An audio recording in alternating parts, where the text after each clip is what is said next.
Assalamualaikum warahmatullahi wabarakatuh. Alhamdulillahirrahmanirrahim. Konsen ngaji dirahmati Allah.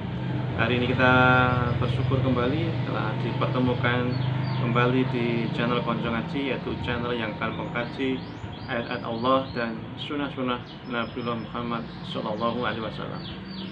Bagaimana kabar panjenengan hari ini?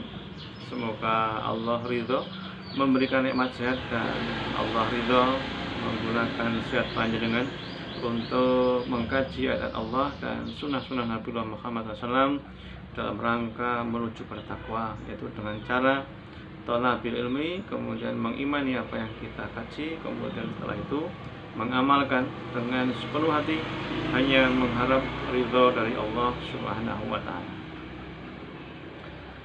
Konsen ngaji yang dirahmati Allah, di kesempatan yang berbahagia ini, mari kita luangkan waktu sejenak untuk mengkaji pertanyaan dari konco ngaji Secang. Pertanyaannya seperti ini. Assalamualaikum warahmatullahi wabarakatuh. Mohon dijelaskan, di tempat kami di bulan seperti ini, di bulan Sya'ban, biasanya kan masih ada banyak yang nyadran. Kemudian kami menerima ater-ater nasi dengan lauk pauk, dengan daging, biasanya ada daging ayam dan lain sebagainya.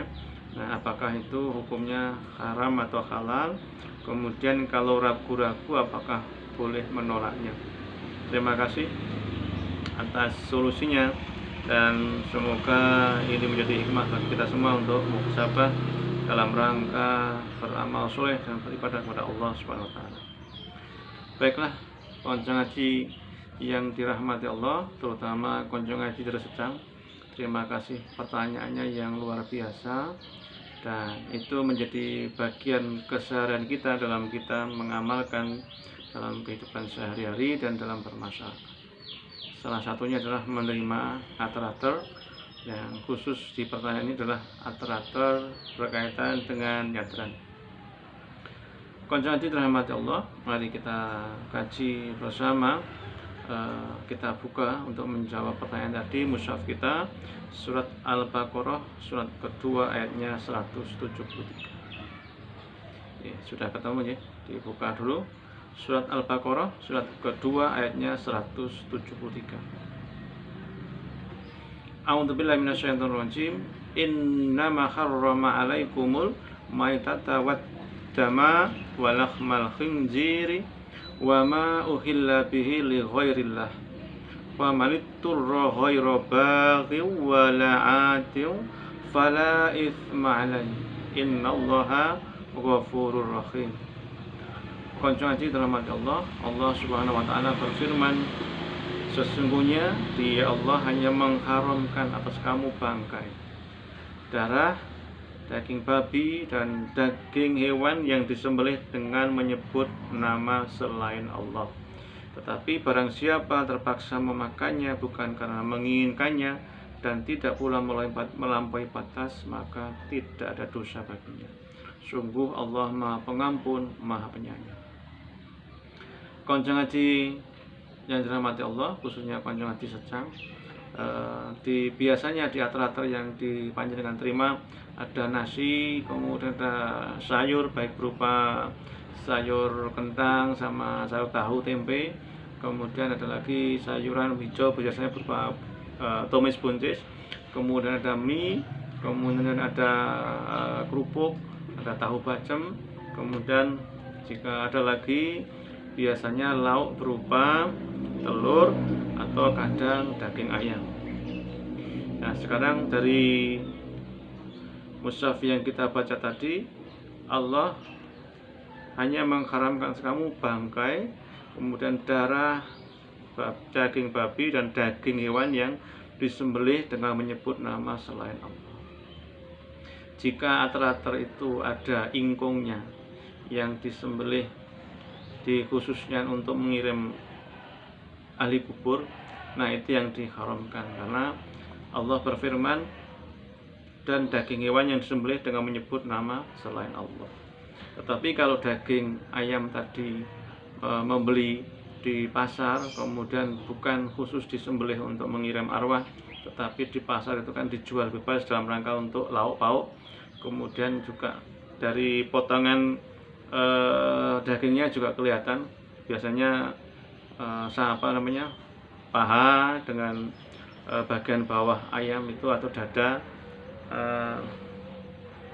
rasa mentok biasanya mengalami itu tidak mengapa. Artinya itu bukan disembelih khusus untuk mengirim arwah atau atas nama atau diperuntukkan selain Allah, tapi memang disembelih untuk lauk pauk dijual di pasar. Kemudian yang lain-lain ada nasi, kemudian sayur baik itu tumis, kerupuk, kemudian mie goreng, tahu pacem, semua itu insya Allah halalan thayyiban. Kemudian pertanyaan yang selanjutnya, bagaimana kalau ragu-ragu, apakah boleh ditolak?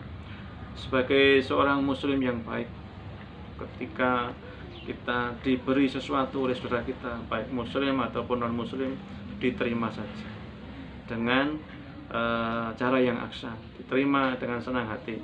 Bahwa perkara nanti kemudian di rumah itu mau dimakan atau tidak, atau diberikan lagi kalau memang layak untuk orang lain, itu menjadi hak penerima dari pemberian itu. Kalaupun ada sesuatu yang haram karena berupa sembelian, yang sembelian itu diperuntukkan bukan Allah, bukan untuk Allah, atau disembelih bukan atas nama Allah, jangan diberikan kepada orang lain, karena kita memakannya aja tidak berkenan karena ada larangannya, kok diberikan kepada orang lain. Kalaupun harus diberikan kepada orang lain, ya singkirkan ingkungnya atau daging yang disembelih atas nama selain Allah atau untuk mengirim arwah atau ahli kubur. Tapi sepanjang daging tersebut beli di pasar, dalam arti kan panjenengan bisa membedakan mana yang daging ingkung dan mana yang dibeli di pasar yang sudah dipotong-potong, mungkin mentok atas atau paha bawah, itu panjenengan lebih paham. Nah, itu yang insya Allah halalan thayyiban, dan bisa juga kalau panjenengan tidak berkenan memakannya diberikan kepada orang lain, bisa menjadi sedekah panjenengan.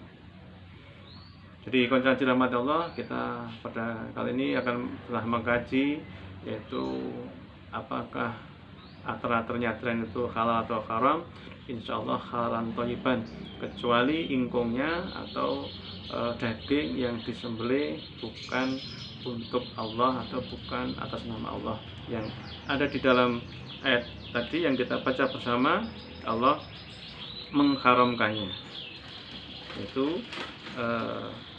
ada di dalam surat Al-Baqarah ayatnya 173. Sungguh Dia Allah hanya mengharamkan atasmu bangkai, darah, daging babi dan daging hewan yang disembelih dengan menyebut nama selain Allah. Jadi kalau untuk arwah, untuk mengirim ahli kubur adalah diperuntukkan selain Allah dan menyebut nama selain Allah. Dan itulah muhasabah kita pada kesempatan hari ini, supaya kita lebih berhati-hati dalam mengkonsumsi daging sembelian. Kalaupun ater-ater, insya Allah ater-aternya itu halalan thayyiban. Semoga ada manfaatnya, dan terima kasih atas pertanyaannya kepada channel Konco Ngaji ini. Semoga kehadiran kami memberikan nuansa baru, memberikan solusi, dan juga memberikan cara bermuhasabah dengan tetap berpegang teguh pada Al-Quran dan As-Sunnah. Sampai bertemu kembali di lain kesempatan, di pertanyaan lain. Semoga ada manfaatnya. Assalamualaikum warahmatullahi wabarakatuh.